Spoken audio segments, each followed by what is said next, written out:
apapun yang dimulai dengan kemarahan akan berakhir dalam rasa malu. Jadi, orang marah pikirannya tidak jernih. Maka tadi ya, kecerdasan emosi itu mix antara emosi dengan pikiran, dengan akal yang jalan. Marah itu menandakan emosinya tidak terkontrol. Biasanya malu. Kalau tidak percaya, kalau sedang marah, teman-teman kan sekarang sadar ponsel itu kan, kalau ada yang marah coba di video. Ya, terus ditonton. Jarang orang, wah cakep banget ya aku pas marah, kan jarang begitu mesti. Mesti nganggep pas marah mesti jelek. Kan banyak ya sekarang kamera-kamera candid itu pas orang lagi marah-marah, lagi nendang-nendang lagi itu. Itu kan kita nonton saja kan rasanya jelek.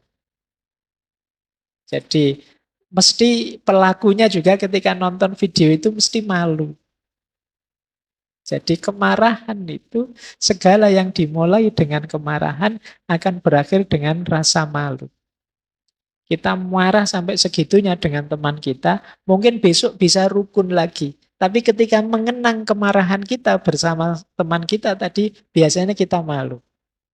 Iya ya, sekarang kita rukun, dulu saya sampai kayak gitu marahnya. Kamu sih, misalnya. Tapi kan kita malu.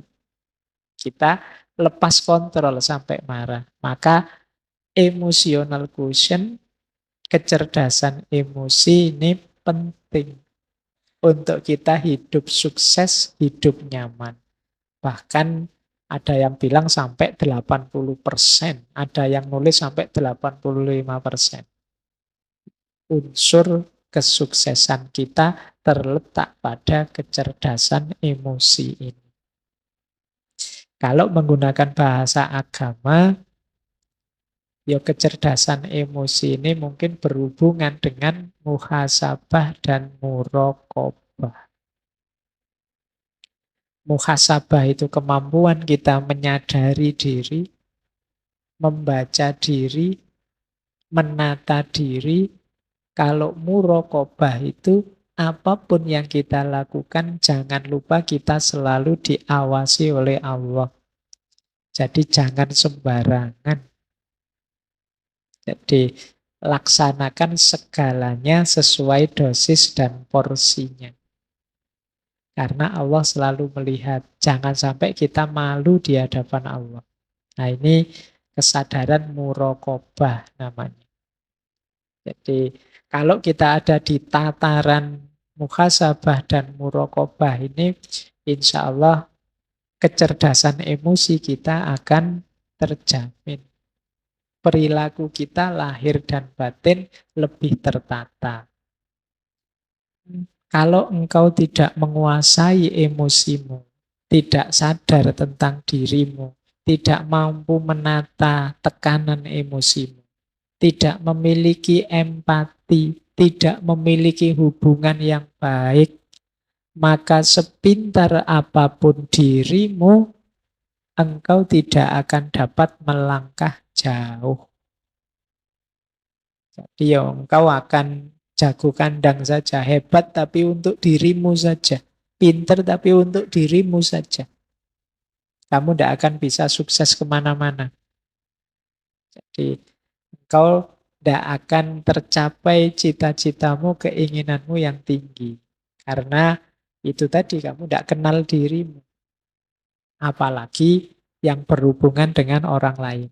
Nah ini quotes dari Daniel Goleman. Kemudian ada dari Aristoteles. Kata Aristoteles, siapapun bisa marah. Mudah marah itu. Kalian kan tidak pernah kursus caranya marah yang baik, ini kan tidak ada. Otomatis orang itu bisa marah. Tapi kata Aristoteles, marah kepada orang yang tepat, dengan kadar yang tepat, di waktu yang tepat, untuk tujuan yang tepat, dengan cara yang tepat, tidak dimiliki semua orang. Karena itu tidak mudah. Atau jangan-jangan tidak ada. Sulit loh marah kepada orang yang tepat saja. Ini kita juga mungkin milih-milih. Kadang apa seharusnya kita marah. Kadang-kadang saatnya kita memaklumi kita marah. Saatnya kita menasehati kita marah. Saatnya kita nuntun kita marahi. Ada orang sesat dimarahi. Padahal kalau orang sesat itu kan ya dituntun biar benar. Malah dimarahi. Itu kayak orang jalan-jalan Pak mau ke Jogja. Loh sampean kok malah ke arah Jakarta. Dasar kurang ngajar. Kan enggak begitu. Ya ditunjukkan arah yang benar kalau memang sesat. Nah, marah pada orang yang tepat. Apalagi dengan kadar yang tepat. Kadang-kadang kita kan sering over. Marah itu kan kadang salahnya kecil, marahnya besar. Kan sulit kan kita marah kecil. Saya pingin marah Pak, tapi kecil saja kan nggak bisa. Marah itu selalu heboh, mesti besar. Padahal salahnya kecil. Kemudian di waktu yang tepat. Ini juga perlu pembacaan detail. Untuk tujuan yang tepat. Biasanya kalau marah kan kita tidak mikir tujuan. Apa setelah marah terus urusan selesai? Apa setelah marah terus yang kacau jadi beres? Dan lain sebagainya. Maka pastikan kalau marah tujuannya tepat, caranya juga tepat. Karena ini memang sesuatu yang tidak mudah. Social awareness, kesadaran sosial. Ya antara lain tadi ya, kalau tadi memahami emosi diri, kalau sekarang memahami emosinya orang lain. Mampu berempati. Saya tahu kamu sedang prihatin, sedang sedih. Sudahlah, urusan dengan saya nanti saja kalau sudah tenang. Ini namanya mampu berempati. Saya tidak suka sih dengan kamu, tapi kamu sedang berbelasungkawa. Sudahlah, musuhannya nanti sajalah sekarang. Saya minggir dulu biar kamu tidak tambah sedih. Ini namanya punya kecerdasan emosional yang tinggi. Jadi tidak egois, yang dipikir dirinya sendiri saja, tapi juga mampu memposisikan diri di posisinya orang lain. Kemudian mampu berorganisasi. Kalau pas jadi pimpinan, dia jadi pemimpin yang baik. Kalau pas jadi yang dipimpin, dia juga jadi rakyat yang dipimpin yang baik. Ini namanya social awareness. Disuruh merentah ya bisa, diperintah ya mau. Ini namanya social awareness. Banyak di antara kita yang disuruh memimpin tidak bisa, jadi anak buah tidak mau. Itu kan sulit. Tidak punya social awareness, tidak punya kesadaran sosial. Lo hidup bareng orang lain itu kan banyak fungsi yang bermain. Kita perlu kesadaran berorganisasi. Di sini peranku apa, kalau dia perannya apa, dan lain sebagainya. Ini namanya kesadaran berorganisasi. Termasuk social awareness. Kemudian orientasi melayani. Orientasi melayani itu yang ada di pikiran kita, apa yang terbaik yang bisa aku berikan pada orang lain. Apa yang paling bagus yang bisa aku berikan pada mereka. Itu namanya orientasi melayani. Dan jadi pendengar yang baik. Seperti tadi ya, jangan dikira pendengar yang baik itu mudah. Kita itu cenderung gatel kalau sudah jadi pendengar itu. Kesusu ingin menasehati lah, ingin segera memberi advice lah, ingin mengeluarkan teori-teori lah. Kita itu sering tidak betah kalau jadi pendengar. Padahal secara teori kan gampang. Alah Pak tinggal diem saja kan nanti mendengar. Iya, tapi saya tidak nyamin kamu tangguh kalau tidak latihan jadi pendengar yang baik. Nah, strateginya apa untuk kesadaran sosial ini? Ini saya terjemah acak saja. Terjemahnya kayak ceramah ya. Senyum, salam, sapa, sopan, santun. 5S, tidak cuma 3S. Jadi senyumlah, hidup ini indah. Salam dan sapa menunjukkan kita peduli pada orang lain. Sopan itu akhlak, santun itu adab. Jadi ini nanti jadi kunci kehidupan sosial yang baik.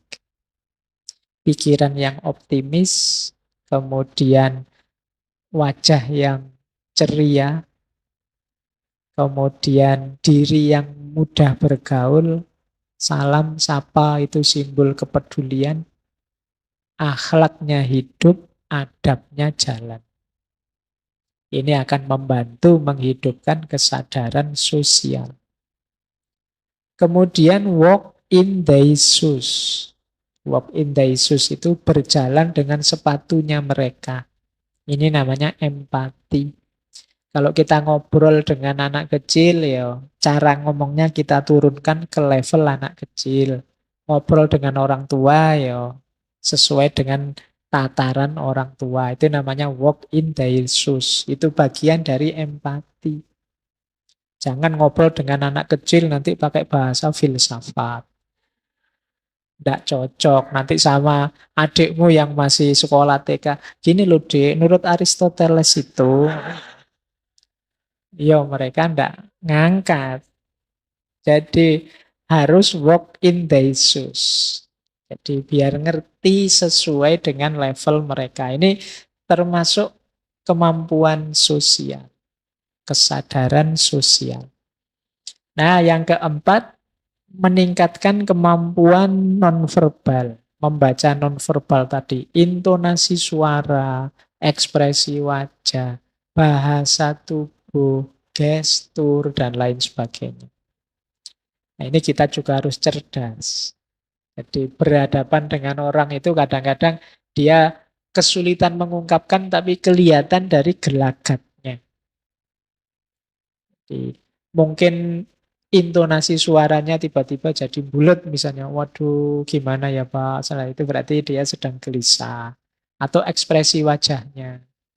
Atau bahasa tubuhnya. Gestur yang dia pakai dan lain sebagainya. Entah sadar entah tidak. Nah itu kalau kita cerdas di sini ya berarti kemampuan emosional kita lumayan. Karena dia bagian dari kesadaran sosial. Baik, untuk mengembangkan kecerdasan emosi kita, pertama yuk kita terus-menerus membaca diri kita tanpa henti. Kenapa kok tanpa henti? Karena kita itu bukan barang mati. Jadi, mungkin kita berubah seiring pengalaman yang kita peroleh. Baik pengalaman baik atau pengalaman buruk. Maka harus ada waktu yang kita sempatkan untuk muhasabah, mengenali diri kita sendiri. Dan itu kontinu, rutin, terus-menerus. Kemudian kita pahami apa sih tujuan hidup kita ini. Ini akan membuat kita lebih semangat menjalaninya. Kita melakukan sesuatu dan punya tujuan itu kan lebih kondusif daripada tidak tahu nanti mau kemana. Saya jadi orang baik itu mau apa toh Pak? Ah, itu kalau kita tidak tahu tujuannya kemana itu kan semangatnya kurang. Tapi kalau kita tahu tidak Pak, ini dalam rangka memperoleh ridhonya Allah. Misalnya. Itu kan tujuannya jelas. Ini dalam rangka biar adil makmur kita. Ah, itu tujuannya jelas. Jadi mari memperjelas tujuan. Kemudian mari menegaskan perilaku yang ingin kita jaga. Maksudnya kita ini kan ya pasti ada sifat-sifat baik dalam diri kita. Nah, yang baik ini ingin kita jaga. Tapi ayo ditegaskan. Pak, saya itu meskipun tidak terlalu pinter, tapi saya itu tekun, Pak. Ah, ini akan saya jaga, Pak. Ini namanya menegaskan perilaku yang ingin kita jaga. Sekaligus mengidentifikasi perilaku yang ingin kita kembangkan. Saya orangnya tidak sabaran Pak, tapi saya ingin jadi orang sabar. Ah, ini berarti perilaku yang ingin saya kembangkan. Kita latihan untuk jadi orang sabar. Kemudian membiasakan diri dengan perilaku baru yang lebih baik. Jadi karakter, sifat, perilaku itu kan dia tertanam kalau kita biasakan. Maka riadoh kita antara lain membiasakan perilaku yang baik. Kemudian menelaah buah atau efek dari apa yang kita lakukan. Kita itu kan sering perbuatan kita dasarnya dorongan emosi. Nah, mungkin saat kita jalankan kita tidak sadar, tapi selanjutnya mari kita berefleksi. Tadi aku ngomong gitu itu pantas enggak sih?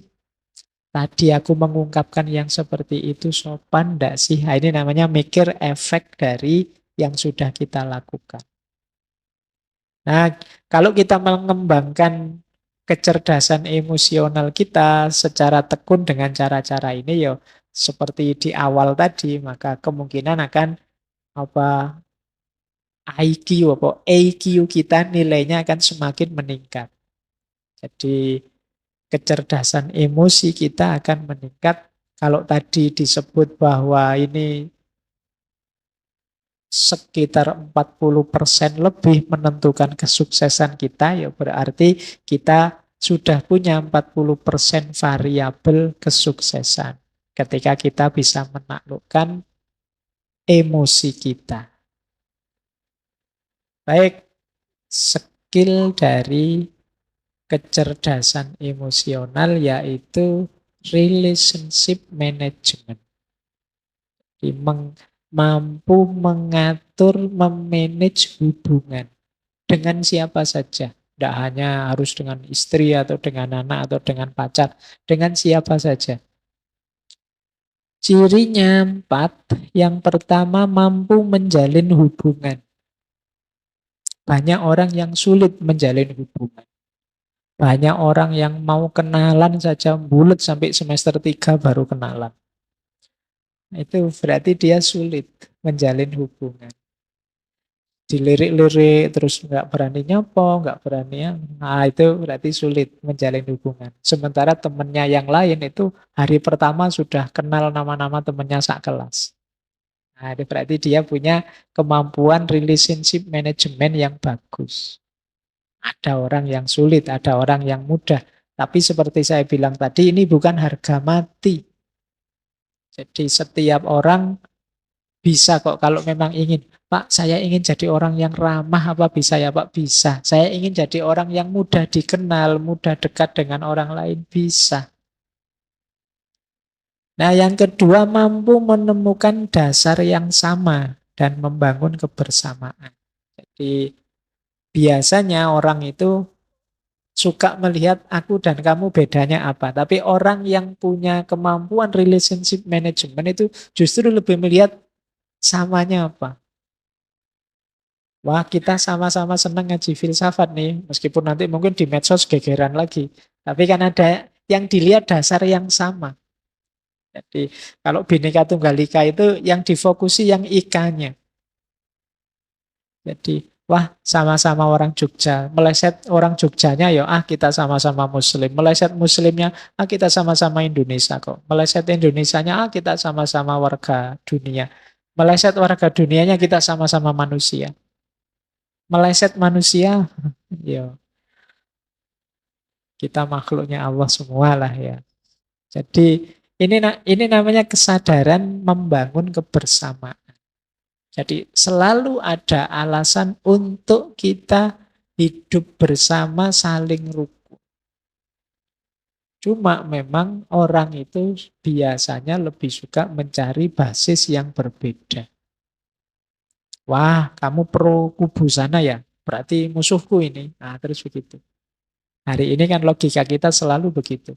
Tidak, wah kamu pro kubu sana ya, enggak apa-apalah. Yang penting kan kita masih sama-sama Indonesia. Kubu sana juga Indonesia. Nah ini namanya kemampuan menjalin hubungan dengan dasar yang sama. Lebih fokus melihat samanya. Wah kamu alirannya itu ya, enggak apa-apa. Sama-sama Muslim kok kita. Sama-sama Indonesianya kok kita. Nah ini namanya kemampuan menemukan dasar yang sama. Kemudian persuasif. Jadi persuasif ini biasanya lawannya agresif.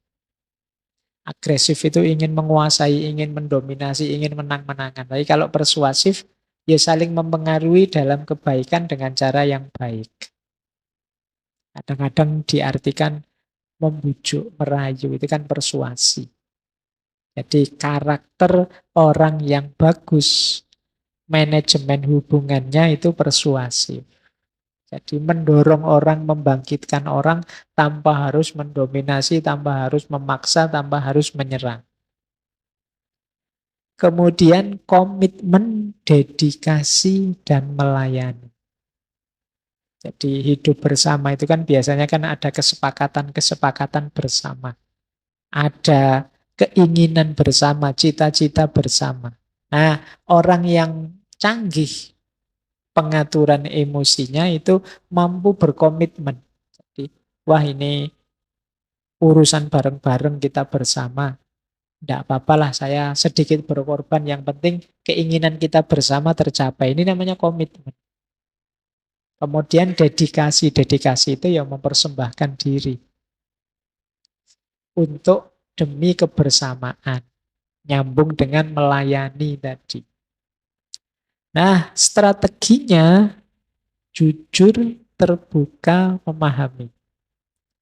Jadi kalau kita jujur itu enak. Orang tahu apa yang kita inginkan, apa yang kita sukai atau tidak kita sukai. Kemudian terbuka. Orang terbuka itu enak. Karena dia masih bisa diajak ngobrol. Dia masih bisa diajak diskusi. Dia masih bisa saling menasehati. Karena kalau orang sudah tertutup, mengklaim dirinya yang paling benar, paling tinggi, paling baik, paling bagus, dia tidak akan bisa saling dengan kita. Dia pasti inginnya dia lebih tinggi, kita di bawahnya. Kalau sudah seperti ini, ya sulit untuk membangun hubungan yang baik. Makanya ada hadis yang menyatakan kita harus menolong saudara kita, baik yang zalim atau yang mazlum. Zalim ini ingin berposisi di atas. Mazlum itu yang memposisikan dirinya di bawah. Dua-duanya harus kita tolong. Karena relasi yang zalim dan mazlum ini relasi yang tidak sehat, bahkan relasi yang tabrakan dengan semangat tauhid. Jadi terbuka dan mau memahami. Mau menerima kritik, mau ngaku, mau memperbaiki kalau salah. Itu kan enak. Kita punya teman dikritik tidak marah. Kalau pas salah ya dia ngaku. Begitu sadar salah dia siap memperbaiki. Kita lebih senang teman yang seperti ini daripada teman yang mungkin pinter tapi ingin menang terus, ingin unggul terus, tidak mau disalahkan. Maka kembangkanlah mental ini kalau ingin jadi pribadi yang menyenangkan, disukai. Jadi sadari bahwa kita itu ya banyak kelemahan. Terima kasih masih ada teman yang mengingatkan. Kemudian akui kalau kita memang salah dan siap memperbaiki. Nah, ini strategi kedua. Yang ketiga, mengakui yang dirasakan orang lain. Ini bagian dari empati tadi. Kalau ada teman curhat bilang saya sedih, oh iya, tidak apa-apa, yang sabar. Ya, ini namanya menerima dan mengakui yang dirasakan oleh orang lain. Kemudian hargai setiap momen kebersamaan. Jadi kan ada orang itu kalau pas bareng-bareng malah tidak saling peduli, saling cuek. Ya ini berarti kurang bagus relationship manajemennya. Lama tidak ketemu, begitu ketemu gimana kabarnya? Baik, terus sudah. Yang satu pegang HP ngadep sana, satu pegang HP ngadep sana. Nah, berarti momen yang sebenarnya berharga, tapi jadinya tidak dihargai.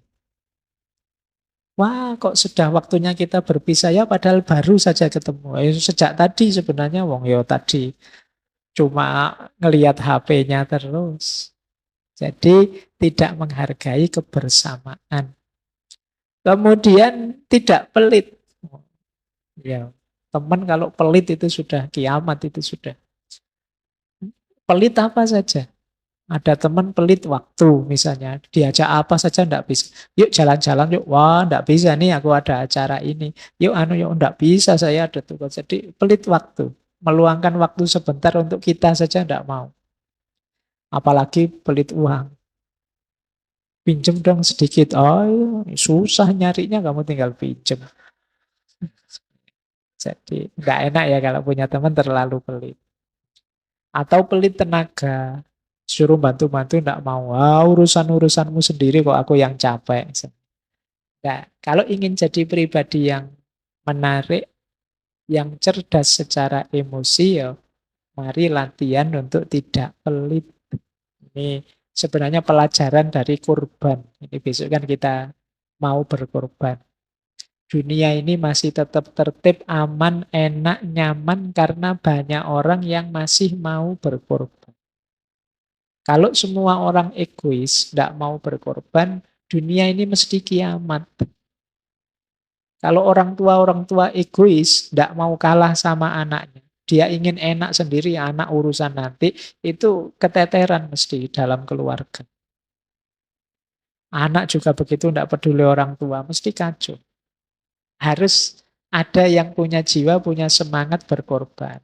Dosen misalnya, ya mungkin mengorbankan waktu, mengorbankan tenaga, mengorbankan biaya untuk mahasiswanya wajar.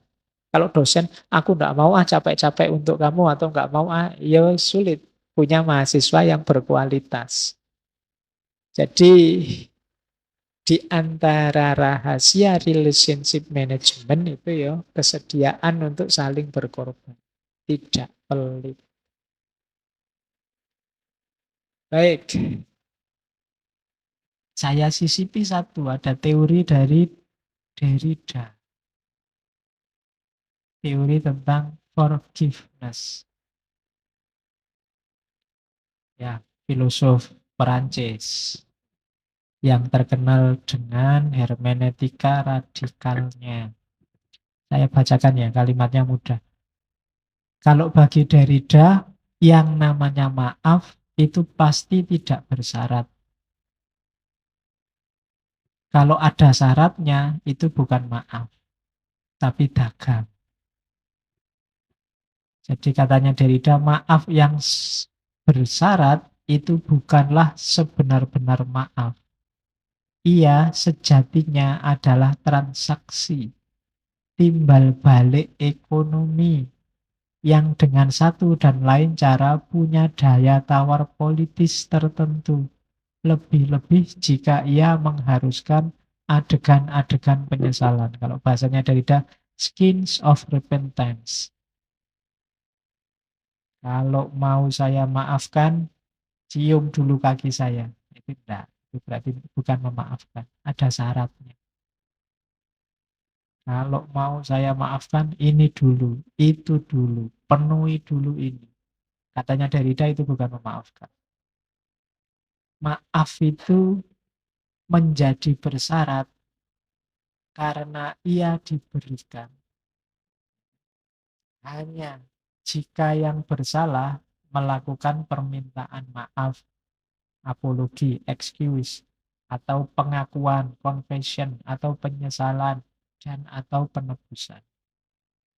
Jadi maaf itu disebut bersyarat kalau kita yang pertama apa? Nyuruh orang minta maaf. Ini berarti maafnya jadi bersyarat. Harus dimuat di harian nasional 5 hari berturut-turut, 1 halaman penuh. Itu bersyarat. Berarti orangnya tidak niat memaafkan. Ya, saya maafkan. Asal proses hukum jalan terus dan dia dihukum sebanyak-banyaknya, seberat-beratnya. Itu namanya bukan memaafkan juga. Bersyarat. Atau pengakuan. Dia harus ngaku kalau salah, itu berarti bukan maaf. Menuntut penyesalan dan menuntut penebusan itu juga bukan maaf. Bayar dulu utangmu baru saya maafkan. Itu berarti bukan maaf beneran. Oke. Terus katanya Derrida lagi, maaf yang murni adalah maaf yang diberikan secara unconditional. Di sini maaf merengkuh asosiasi maknanya yang tak bisa dipisahkan. Indissociable, yaitu memberi, forgive. Bukan meminta atau menuntut. Kenapa sih istilahnya memberi maaf? Ya kalau bahasa Inggris kan forgive, for itu kan untuk memberi. Forgive, give itu memberi. Jadi maaf itu memberi. Tidak ada hubungannya dengan yang meminta maaf. Kalau kita memberi setelah diminta, apalagi ada syarat-syaratnya, itu sebenarnya bukan memberi, tapi jual beli. Saya maafkan kalau sudah dimuat di koran nasional satu halaman penuh. Itu kan jual beli. Kesalahannya dia harus ditukar dengan dimuat di koran. Itu bukan pemaafan. Kalau pemaafan itu ya tidak ada hubungannya dengan permintaan. Tidak ada hubungannya dengan tuntutan. Kasih aja. Maaf, orang yang bersalah padamu. Di situ nilai forgive-nya, nilai memberinya kelihatan. Kalau nunggu diminta, apalagi nunggu dibalas ya, berarti bukan maaf itu sebenarnya. Ya nyari impas saja. Nyari pembalasan dari kesalahan, bukan pemaafan. Karena maaf itu hanya memberi, maka katanya Derrida, maaf yang paling tinggi, kalau bahasa apanya, maaf yang paling utama itu memaafkan yang tidak termaafkan. Susah ya kalimatnya. Itu yang kalau di filsafat namanya afuria. Afuria itu ada paradok kebingungan, tapi memang benarnya di situ, katanya Derrida. Jadi memaafkan hanya yang tak termaafkan, bahasanya Derrida itu. Kalau saya maafkan hanya yang bisa dimaafkan saja, itu biasa. Anak kecil juga bisa, tapi yang tidak termaafkan itu berat. Yang paling butuh dimaafkan kan yang tak termaafkan ini. Salahmu padaku sudah tidak bisa dimaafkan lagi. Justru katanya Derrida, yang tidak bisa dimaafkan itu loh. Kalau dimaafkan itulah namanya forgiveness. Terlalu besar, terlalu sakit hati ini oleh perbuatanmu misalnya. Itu kan tak termaafkan. Disitulah nilai utamanya memaafkan. Kalau kita memaafkan milih-milih, ya yang bisa dimaafkan saya maafkan Pak, yang enggak ya enggak. Nah, itu belum utama, belum forgiveness yang sejati. Forgiveness yang sejati itu ya memaafkan semuanya, khususnya yang tak termaafkan. Jadi itu benar-benar bersih dari marah, dari dendam. Kalau kita masih pilih-pilih, masih bersyarat, masih belum memaafkan. Nah itu Derrida. Oke, terus. Kalau tadi kan orang yang disalahi. Sekarang kita bahas orang yang bersalah. Jangan keliru, orang yang bersalah juga butuh memaafkan dirinya sendiri. Kalau tidak, sama kayak orang yang tidak memaafkan.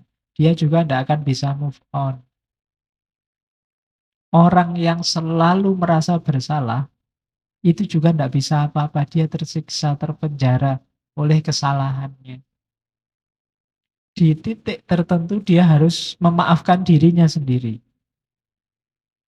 Cuma memaafkan ini ada prosesnya, itu ada 4 proses itu. Responsibility, remorse, restoration, dan renewal.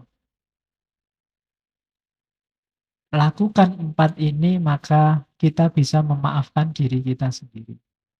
Kadang-kadang kan kita memang hilaf. Gitu ya tadi aku ngomongnya. Nah itu kan menyesal. Kok gini ya situasinya. Kok aku tadi melakukan itulah. Harusnya nggak saya lakukan, kok tak lakukan. Nah itu kita kan menyesal tuh diinget-inget terus sampai nggak bisa tidur. Itu kan juga susah. Kadang yang bersalah itu double gelisahnya dibandingkan yang disalahi. Orang yang bohong itu gelisahnya 2 kali lipat orang yang dibohong. Kalau nggak percaya kamu coba. Coba bohong. Itu mesti gelisah. Maka lakukan 4 hal ini untuk memaafkan diri sendiri. Yang pertama apa? Responsibility. Tanggung jawab. Akui kalau salah dan siap tanggung jawab. Segala kerugian akibat kesalahan ini, saya siap menanggungnya. Kalau ada kerugian materi, saya ganti kalau punya. Kalau punya, kalau nggak punya diganti pakai apa? Ya, kalau resikonya harus polisi ya monggo dipolisikan. Saya siap tanggung jawab. Itu lebih kondusif untuk hidup yang lebih ringan. Diakui dan siap tanggung jawab. Oh iya Pak, saya yang nyontek tadi. Kalau saya nggak lulus mata kuliah ini nggak apa-apa Pak. Lebih ringan kan hidupmu daripada enggak Pak, saya nggak nyontek, kebetulan aja ada kertas buka kok ada materinya. Iya, kalau kamu kan semakin berat itu kan kamu di luar. Wah iya ya tadi bohong sama dosennya ngapain gitu aja. Wong nyontek nggak nyontek balik nilainya segitu-gitu aja. Maka responsibility tanggung jawab. Nanti bikin kamu ringan. Kalau sudah mengakui dan siap tanggung jawab, remorse. Remorse itu menyesal. Dah lah, aku tidak akan ngulang lagi, kapok aku. Itu menyesal. Kalau siap tanggung jawab, tapi kok tidak menyesal, itu alamat diulang lagi. Harus ada menyesalnya. Saya tidak akan ngulang lagi, Pak. Saya menyesal. Itu remorse. Kalau sudah remorse, nyesel tuh tadi, baru restoration. Restorasi itu memperbaiki yang keliru. Kalau ada hak yang harus dikembalikan, dikembalikan. Dirinya sendiri, mentalnya yang rusak, dipulihkan. Dinasehati, diputihkan lagi. Diingat-ingat bahwa tidak usah melakukan kayak gitu lagi. Dibersihkan batinnya, dikembalikan semua hak yang berkaitan. Itu namanya restoration.